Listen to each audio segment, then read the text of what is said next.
Yo, what's up, everybody? So today I just wanted to show you guys how to make quick like 808 sound. If you don't really know any 808s that are gonna fit your beats, you want to like make your own, take full control over them. I'm gonna show you how to do that in this video. Also, I apologize. I kind of have a cold. I really hope it's not Corona, but all right, let's go. So the first thing you want to do in SERUM is pull out analog BD sine wave. That's what we're going to use. You can use any sine wave. I'm just using this one. So first thing you want to do, bring the octave down and make the shape of the 808 that you want to make. So I'm just going to put some release on it. And I'm going to make kind of like a quick little punch with more of a release, you know? So that could be like the shape you want. If it is, you get that little like kind of punchy sound. And what we're going to do now is we're going to go over to this LFO and we're going to make sure. Not a lot of people necessarily know this when they're starting off. You don't really know sound design, but there's actually like a really sudden pitch drop in the 808. And what we're going to do is we're going to link that to this sense knob right here. So we're going to automate that, make it really, really quick.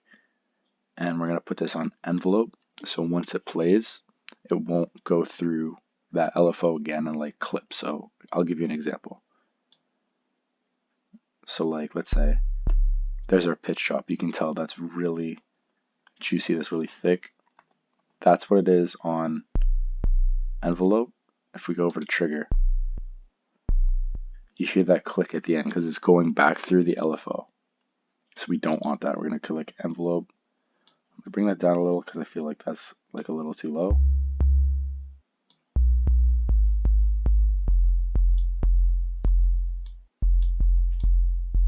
And sometimes I mess around with this attack knob too. If I don't really want that little punchy noise at the beginning, like that little click. And now we're going to really spice this up. So I'm going to go over to effects and I'm going to go click distortion. And what distortion does is it helps it like drive through your mix a bit more. And there's a ton of different distortions you can play with. I'm going to keep this on just for the sake of the video because we're not really going to try and go too crazy. I'm just going to try and like show you guys how to make your own. You can mess around with the filter. If you do this thing, cut out like a little bit of the low end.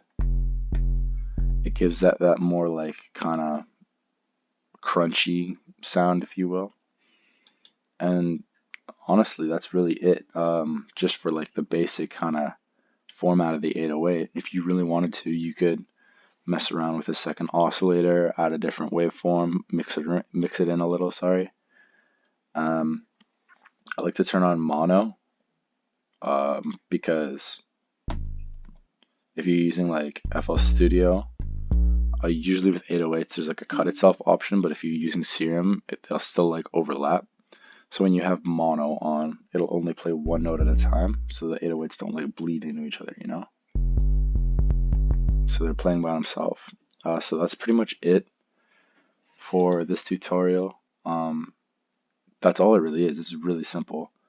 So thank you for watching. That's my first video ever. So if you want more like little tutorials and stuff like that, let me know.